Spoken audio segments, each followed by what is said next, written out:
Hello guys, concept builder में आपका स्वागत है।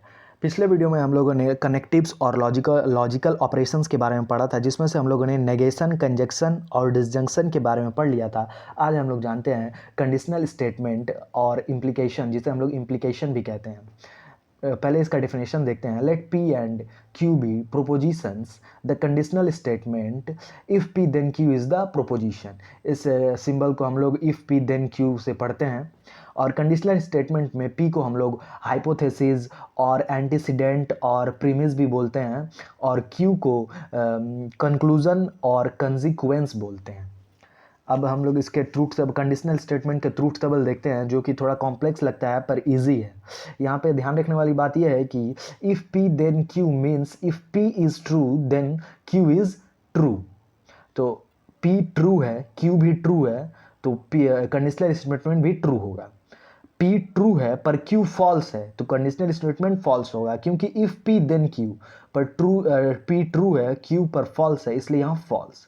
और कंडीशनल स्टेटमेंट में P इज़ ट्रू के बारे में बताया है, पर अगर P फॉल्स रहा तो उसके बारे में नहीं बताया गया है।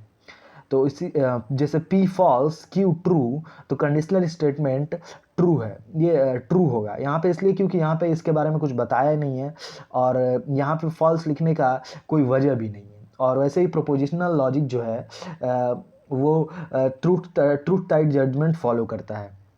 और जब प्रोपोजिशन पी अगर फॉल्स होगा, क्यू और फॉल्स होगा, तो कंडीशनल स्टेटमेंट ट्रू होगा, क्योंकि जैसे कि मैंने कहा कि पी फॉल्स रहेगा तो इसके बारे में कंडीशनल स्टेटमेंट में कुछ बताया नहीं है, इसलिए हम लोग सिंपली ट्रू यहाँ पे जज कर लेते हैं अपने आप से।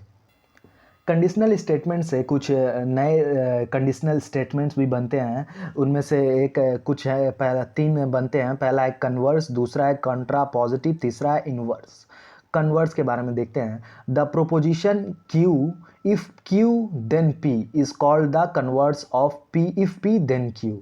मतलब कि कंडीशनल स्टेटमेंट के उल्टा, पी से क्यू तो क्यू से पी, इसको हम लोग कन्वर्स बोलते हैं। अब कॉन्ट्रा पॉजिटिव के बारे में जानते हैं। The contrapositive of P if P then Q is the proposition not Q if then not P. Contrapositive को आप ऐसे कह सकते हैं कि कन्वर्स में ही बस नॉट लगा दिया है, नेगेशन लगा दिया है। Q not Q, P not Q not P. और इनवर्स देखते हैं, तो the proposition not P if then not q is called the inverse of if p then q। आप इन्वर्स को कंडीशनल स्टेटमेंट के हिसाब से नॉट लगा दिया है। कंडीशनल स्टेटमेंट में p देन क्यू होता था, इसी में नेगेशन लगा दिया है इस तरफ, और क्यू के पास भी नेगेशन लगा दिया है, इसी को हम लोग इन्वर्स बोलते हैं।